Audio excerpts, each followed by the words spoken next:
Bonjour à tous les amis, j'espère que vous allez bien. Mika Götze au Paris Saint-Germain, c'est de plus en plus concret. Un accord a été trouvé entre le Paris Saint-Germain et l'entourage du joueur. C'est même son agent qui a complètement fait la déclaration, donc ce n'est plus du pipeau. Il a déclaré en ces termes, le Paris Saint-Germain a un projet qui correspond très bien à notre joueur, euh, à notre joueur et nous sommes d'accord avec les termes qui ont été établis. Ça fait tellement du bien de voir en fait certains accords qui s'établissent en rien de temps. Ça fait quoi? 2, 3 jours qu'on entend parler d'une potentielle arrivée de Mika Götze du côté du Paris Saint-Germain et aujourd'hui on est sur le point de le faire. Et imaginons, il a fait la pré-saison avec l'Ajax et donc si il venait à signer avant le 12 août, peut-être il pourra jouer et gagner son premier trophée avec le Paris Saint-Germain. Donc il reste juste à trouver un accord entre le Paris Saint-Germain et l'Ajax. Mais avant de continuer les amis, n'hésitez pas à vous abonner à la chaîne. Ici, on parle du Paris Saint-Germain, exclusivement du Paris Saint-Germain.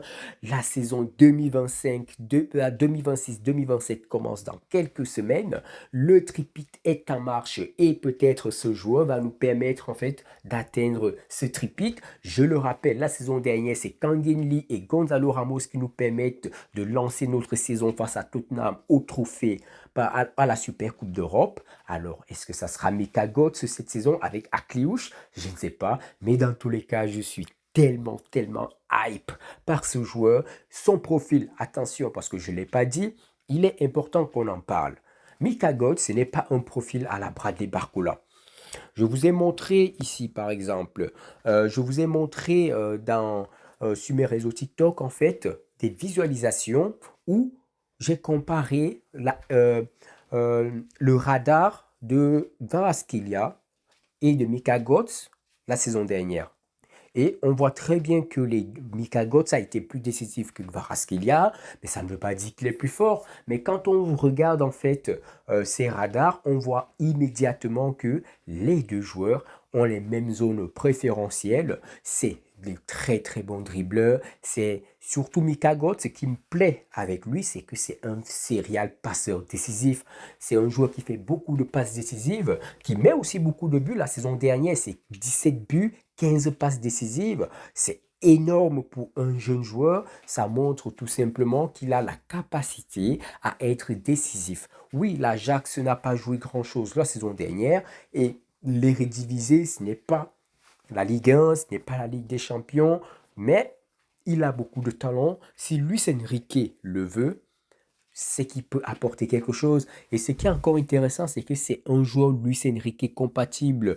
Il est capable de jouer à tous les postes de devant, parfois milieu de terrain, pardon, milieu offensif, parfois ailier gauche et surtout ailier, parfois ailier droit et surtout ailier gauche en backup de Kvaratskhelia. Moi, je le vois vraiment comme le remplaçant naturel de Kvaratskhelia. On sait très bien la saison dernière, avec tous les blessures qu'on a eues, on n'avait pas un banc de touche de qualité, mais ça ne nous a pas empêché d'aller faire le back-to-back. On avait les Quentin Jantou, Mayulu, Gonzalo Ramos.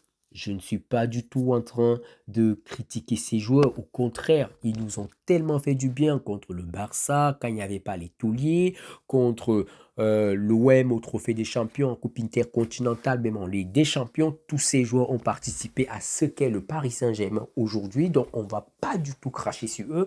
Mais si on a plus de qualité sur le banc, quand tu vois comment Arsenal est en train de se renforcer, Liverpool, le Real, le FC Barcelone, le Bayern, Manchester City, Manchester United qui revient, attention, on doit aussi avoir de la qualité même sur le banc. Parfois, ça nous a failli nous coûter la Ligue 1 la saison dernière. Parce que quand on regarde en fait la saison 2024-2025 où c'était tellement facile en fait de faire tourner entre la Ligue des Champions et la Ligue 1, la saison dernière c'était chaud parce que les remplaçants n'étaient plus de qualité, ils n'avaient plus assez de jus, ce qui faisait qu'entre les blessés et quand tu faisais tourner en Ligue 1, ça ne fonctionnait pas. Donc avoir des joueurs ayant une telle qualité sur le banc pour moi, ça ne peut faire que la différence. C'est pour ça que j'espère que d'ici la semaine prochaine, avant, je sais pas, le 5 ou même le 10 août, que Mika Götze soit un joueur du Paris Saint-Germain. Et donc, son agent et lui sont en train de mettre petit à petit la pression sur l'Ajax.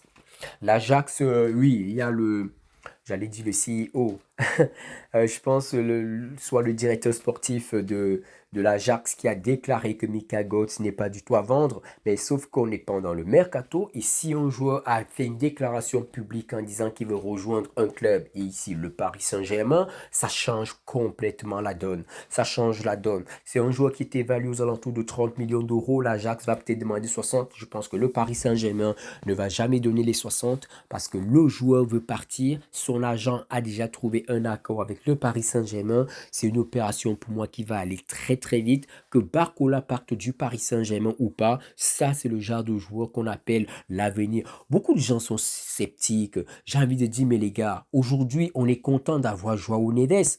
Mais lorsque Joao Neves est arrivé, il y avait bien des critiques. On se disait, mais c'est qui celui-là? Il est frêle, notre milieu du terrain, il n'y a pas assez de muscles. Je me rappelle très bien ce que les gens disaient à chaque fois qu'on allait rencontrer des clubs anglais. Aujourd'hui, Joao Neves, c'est un taulier. Vitinha, je présente même plus. Donc, Luis Enrique, Luis Campos, ils nous ont montré qu'on peut les faire confiance. Ils nous ont montré qu'ils sont capables aujourd'hui de dénicher les talents qui peuvent être compatibles au jeu que veut donner, que veut mettre en scène Luis Enrique. Et c'est ça le plus important. Et donc, Mika Götze, j'ai regardé quelques vidéos, j'ai lu des choses sur les réseaux. C'est un joueur qui, je ne suis pas en train de dire qu'il va arriver tout péter. Mais dans une rotation, que ce soit en Ligue des Champions ou en championnat, il peut faire l'affaire. Avec Luis Enrique qui sait faire progresser des joueurs, parce que si c'était un coach comme Carlo Ancelotti, ce genre de coach qui n'a confiance qu'à ceux qui l'ont fait gagner, ça aurait été différent. Luis Enrique a la même philosophie. À chaque nouvelle saison, il se renouvelle lui-même en se disant, je ne vais pas dormir sur mes lauriers. Et c'est ça qui fait la différence entre lui et certains coachs. Donc lorsqu'un jeune joueur arrive comme ça, on est sûr et certain que Luis Enrique a déjà un plan précis en tête et à nous de continuer à lui faire confiance. Il nous a montré qu'on peut lui faire confiance. 3 saisons au Paris Saint-Germain, 3 fois dans le dernier carré de la Ligue des Champions, 2 Ligues des Champions remportées dans un back-to-back et là on va aller chercher le triptyque. On doit les faire confiance.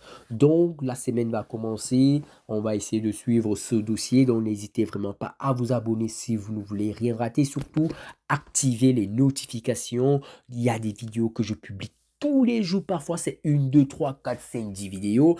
J'ai plusieurs chaînes. Là, c'est la chaîne The Black Parisien. Il y a la chaîne The Black Madridista. Il y a la chaîne The Black Catalan. Et il y a ma chaîne principale, Darius. Bref, n'hésitez pas à aller regarder mes vidéos un peu partout. Si vous avez besoin de tout connaître sur mes chaînes, n'hésitez pas à le demander en commentaire. Je les mettrai bien sûr pour qu'elles soient toutes interconnectées. Parce que dans tous les cas, on va vivre une saison 2026-2027 exceptionnelle avec déjà le Ballon d'Or qu'on attend au mois d'octobre. On ne sait pas qui va le gagner. Bref, c'est parti les amis. Prenez soin de vous et que la paix soit sur vous les amis.